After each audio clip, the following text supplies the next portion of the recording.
Hello everyone, Xbox7752 here, and I am here for my prediction for U.S. Army Rangers versus the North Korean Special Operations Force. So let's get started.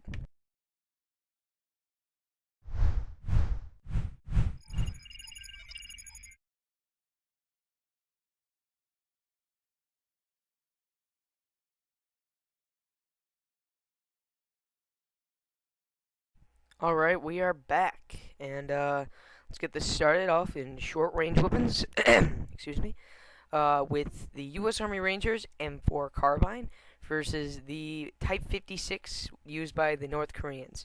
Alright, so let's look at these. First off, the M4 carbine is really used all over America. Americans are big fans of this weapon.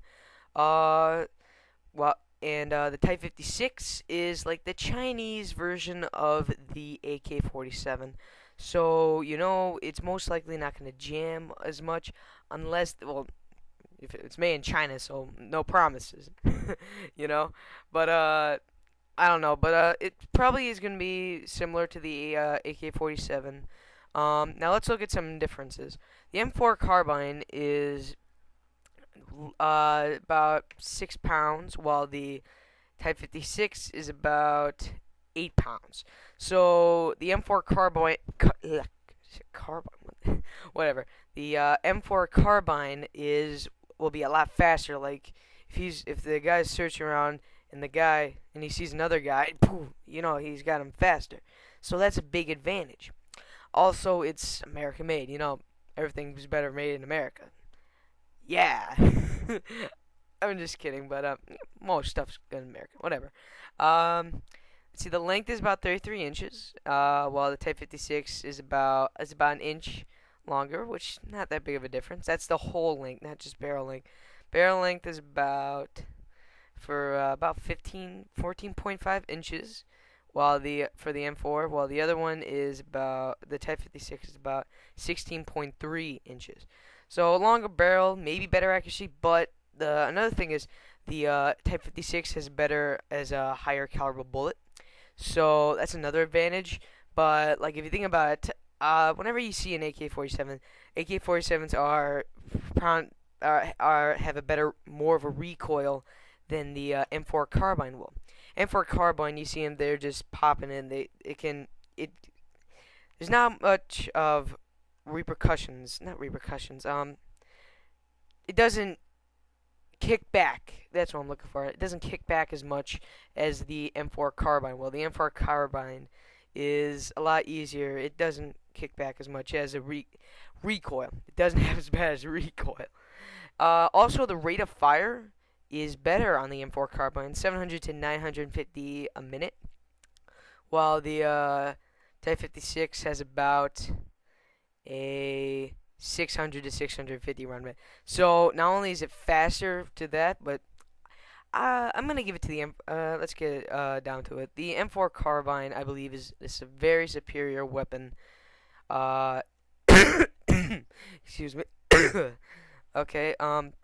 It's just it has too many advantages. It's quicker, it's faster, and I think it's a better made weapon than the Type 56. We'll have to see though, but I give my an edge to the M4 carbine. All right, let's go to that's medium range, not short range, medium. Now let's go to long range weapons. We have the American used SR-25 versus the North Korean PSL, which is kind of like if I'm looking at the picture right now, it's kind of like a knockoff of the Dragunov. Now, I saw a video on Spike.com of the testing of the SR-25, and it's amazing. It's a beautiful weapon. There's the cartridge, not the cartridge, there's the back part of the gun. I'm sounding so stupid right now. But the back part of the gun, it has a little, it doesn't make as much recoil because it has like a little system that holds the recoil in, so it's not a big pushback for the sniper user. Also, they mentioned that it's a 20 round magazine. That's a big thing. because if you have if it's a so if you miss one time, or if you like most sniper obviously have a 10, maybe a 15 round magazine. This one has a 20, so you can get more targets, and it's just so many. It's so great. But now let's look at the PSL. It doesn't have like the recoil advantage. It doesn't have as much of a recoil as the. It has more of a recoil than the SR25. Um, it has a 10 round magazine. Yep, a 10 round magazine. So that's a big loss advantage. So that's another thing that's not gonna help. Uh, Let me just see if it has the effective range 1,000 meters for the PSL. Effective range for the I don't see effective range. Damn you, Wikipedia.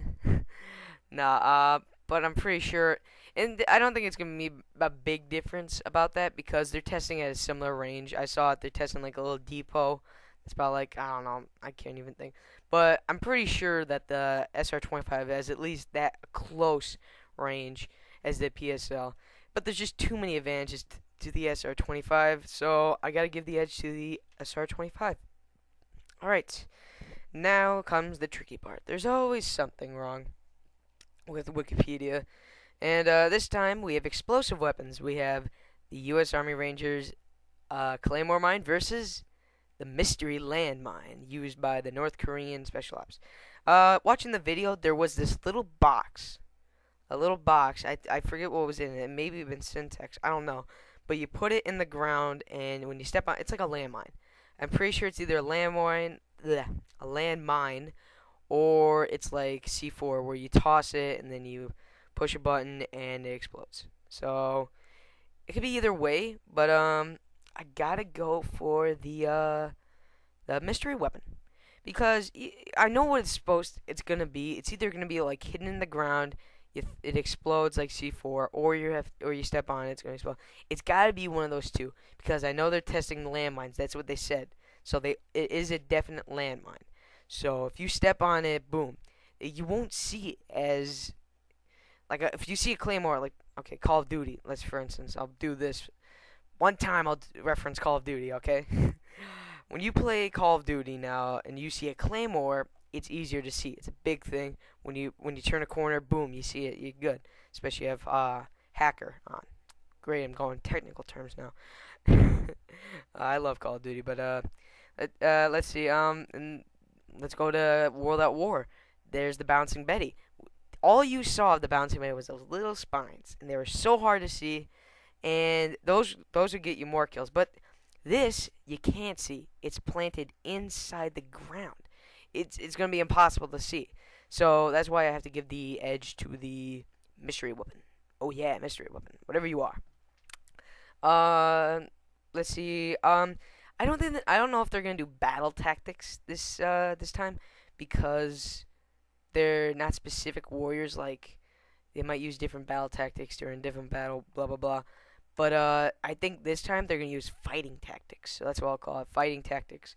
The U.S. Army Rangers versus the North Korean Special Ops. Um, I saw like when they saw the clip, they didn't show like the touch table. What they saw was they showed like this North Korean like this Korean guy like kung fu master or whatever. He was showing off his moves and he was just kicking butt, you know. And the U.S. Army Rangers guy was just like doing like regular like stuff, you know, like takedowns and punches and stuff like that. But just but the cool thing is I do think they add their weapons. Nah, I don't know. Never forget what I said. But I do have to give it to the North Koreans because I think they have more training when it comes to hand-to-hand combat. That's just my personal opinion. I really don't know. But yeah, I just have to give it to North Koreans because I think they'll have more experience when it comes to fighting tactics. Yeah. All right. Now you're probably wondering, who do I have winning? U.S. Army Rangers versus North Korean Special Ops. And I choose the U.S. Army Rangers because their weapons are far superior than the North Korean weapons. It's just the sniper rifle is just going to destroy them. The M4 is just going to wreck. The Claymore is going to do fine, and their fighting tactics aren't horrible. So it just there's too many factors that give it to the that give it to the U.S. Army Rangers. But I will add, they are doing like if this war really happened. So the battle is going to take place on the Korean Peninsula. So North Koreans will have an advantage. But Max said perfectly, the U.S. Army Rangers are amazing adapting to their environment very quickly. So it's going to be a bit of a difference, but not exactly. Um, Going over 10 minutes now, so I'm gonna not exactly hurry it up, but I'm gonna get most of the news out. Um, I will give a link in the description for Act 1 of U.S. Army Rangers versus North Korean Special Ops. Also, a lot of people have been talking about how it's gonna be live this time, but people are very confused. It's not gonna be like the weapons testing is live. What they're gonna do is they're gonna have like Twitter and Facebook questions live, where they're actually gonna be sitting down and they're filming like them answering questions. So all the episodes are filmed, every single one of them. Vampires vs Zombies, Hannibal vs Genghis Khan, all of them are filmed. But they're going to be filming themselves like answering questions, like Twitter questions, Facebook questions. So go on the Facebook page or the Twitter page, ask them questions, and they'll be answered. That's going to be the live portion. Everyone's being all confused, like, oh my god, I can't wait to see the round go into his chest live. And it's not going to happen like that.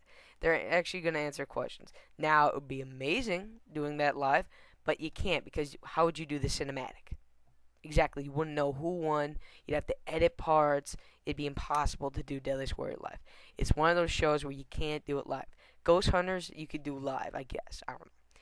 Like I'm just thinking of a show that goes live. But yeah, that's pretty much the news. Check out BlueTeamTV. He put up some more videos. Him and his team, Andrew and his team, are hilarious. Definitely watch them. Leave a comment because they have a comment show. Oh my god, it's hysterical. But also LeafsNationFour. I hope that's right. I always get his name. I can't remember if it's Leafs 4 Nation or LeafsNationFour. I'm pretty sure it's LeafsNationFour. But definitely check his channel out. Oh my god, he's a genius. He is one of the smartest Deadliest Warrior. He knows everything. He's the smartest one ever. Like, you know? So definitely check him out. My Twitter will be in the description. I'll see you guys later. Okay, bye. Oh, and stay deadly. Okay, bye.